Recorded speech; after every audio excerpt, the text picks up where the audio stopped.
Hi friends, ಶರ್ವನಟ ಕಡೆಯಿಂದ ಸಂಕ್ರಾಂತಿಗೆ girls ಗೆ offer ಕೊಟ್ಟಿಲ್ಲ ಅಂದ್ರೆ ಕಷ್ಟ ಆಗ್ಬಿಡುತ್ತೆ. ಯಾಕಂದ್ರೆ ಸುಮಾರು ಕಾಮೆಂಟ್ಸ್ ಅಲ್ಲಿ ಬಾಯ್ಸ್ ಮಾತ್ರ ಕೊಡ್ತಾ ಇದೀರಾ ಅಂತೀರಾ, ಗರ್ಲ್ಸ್ ಗೂ ಸಹ ಆಫರ್ ಇದೆ. ಗರ್ಲ್ಸ್ ಅಡ್ಡ ಗೊತ್ತಲ್ಲ, ಕೆಂಗೇರಿಯಲ್ಲಿ ಲೈಕ್ ಇದೆಲ್ಲ ಪ್ರೀಮಿಯಂ ಕಲೆಕ್ಷನ್ಸ್. ಪ್ರೈಸ್ ವೈಸ್ ಬಂದ್ಬಿಟ್ಟು 850 ಇಂದ ಹಿಡಿದು 1350 ವರೆಗೂ ಅವೈಲಬಲ್ ಇದೆ. 2 ಪೀಸ್ ಸೆಟ್ ಇದೆ, 3 ಪೀಸ್ ಸೆಟ್ ಇದೆ. ಇದರಲ್ಲಿ ಕಲೆಕ್ಷನ್ಸ್ ಅಂತೂ ಸಿಕ್ಕಾಪಟ್ಟೆ ಚೆನ್ನಾಗಿದೆ. ಪ್ರೈಸಿಂಗ್ ವೈಸ್ ಗೊತ್ತಲ್ಲ, 850 ಇಂದ 1300 ವರೆಗೂ ಇರುತ್ತೆ.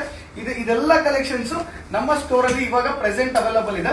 2 ಪೀಸ್ ಸೆಟ್ ಆದ್ರೂ ತಗೊಳ್ಳಿ, 3 ಪೀಸ್ ಸೆಟ್ ಆದ್ರೂ ತಗೊಳ್ಳಿ. ಪ್ರೈಸ್ ವೈಸ್ ಅಂತೂ ಸೈಜಸ್ ವೈಸ್ ಅಂತೂ ಪಕ್ಕಾ ಸೈಜಸ್ ಬರುತ್ತೆ. ಹೆಂಗೆ ಅಂತ ಹೇಳಿದ್ರೆ ಎಂ ಇಂದ ಹಿಡಿದು ಅಪ್ ಟು XXL ವರೆಗೂ ಸೈಜಸ್ ಇದೆ. ಕಲರ್ಸ್ ಬಂದ್ಬಿಟ್ಟು 6 to 7 ಡಿಫರೆಂಟ್ ಕಲರ್ಸ್ ಇರುತ್ತೆ. ಪ್ರೈಸಸ್ ಬೆಸ್ಟ್ ಪ್ರೈಸ್ ಅಲ್ಲಿ ಪ್ರೊವೈಡ್ ಮಾಡ್ತಾ ಇದೀವಿ. ಈ ಫೆಸ್ಟಿವಲ್ ಆಫರ್ ಈ ಎಲ್ಲಾ ಕಲೆಕ್ಷನ್ಸ್ ಗರ್ಲ್ಸ್ ಸೆಟ್ ಅಲ್ಲಿ ಅವೈಲಬಲ್ ಇದೆ. ಸೊ ನಿಮ್ಗೆ ಗರ್ಲ್ಸ್ ಸೆಟ್ ಲೊಕೇಶನ್ ಬೇಕಾದ್ರೆ ಗರ್ಲ್ಸ್ ಸೆಟ್ ಕೆಂಗೇರಿ ಅಂತ ಹಾಕೊಂಡ್ರೆ ಆರಾಮಾಗಿ ನಿಮ್ಗೆ ಲೊಕೇಶನ್ ತೋರಿಸಿದೆ. ಕಲರ್ಸ್ ಅಂತೂ ಹೆವಿ ಇದೆ, ಆಲ್ಮೋಸ್ಟ್ ಪ್ರೀಮಿಯಂ ಕಲೆಕ್ಷನ್ಸ್. ನಿಮ್ಗೆ ಏನಾರ ಕಲರ್ ಶೇಡ್ ಶಿಂಕ್ ಆದ್ರೆ 100% ಬಾಯ್ಸ್ ಅಲ್ಲಿ ಹೆಂಗೆ ರಿಟರ್ನ್ ಕೊಡ್ತೀವೋ ಅದೇ ತರ ಗರ್ಲ್ಸ್ ಅಲ್ಲಿ ಸಹ ರಿಟರ್ನ್ ಆಪ್ಷನ್ ಇದ್ದೇ ಇರುತ್ತೆ. ಕಲೆಕ್ಷನ್ಸ್ ವೈಸ್ ಅಂತೂ ಹೈಟಿ ಕಲೆಕ್ಷನ್ಸ್ ಇದೆ. ಕಲರ್ಸ್ ವೈಸ್ ಅಂತೂ ಕಲರ್ಫುಲ್ ಆಗಿ ವೇರ್ ಮಾಡಬಹುದು. ಗರ್ಲ್ಸ್ಗೂ ಸಹ ನಮ್ಮ ಸ್ಟೋರ್ಸ್ ಅಲ್ಲಿ offers back to back update ಆಗ್ತಾ ಇರುತ್ತೆ. ಇದೇ ತರ ಕಲೆಕ್ಷನ್ಸ್ ಬೇಕಾದ್ರೆ ನಮ್ಮ ಪೇಜ್ ನ ಫಾಲೋ ಮಾಡೋದು ಮಾತ್ರ ಮರಿಬೇಡಿ. ಸೊ ಲೊಕೇಶನ್ ಬೇಕಂದ್ರೆ ಗರ್ಲ್ಸ್ ಸೆಟ್ ಕೆಂಗೇರಿಗೆ ವಿಸಿಟ್ ಮಾಡಿ.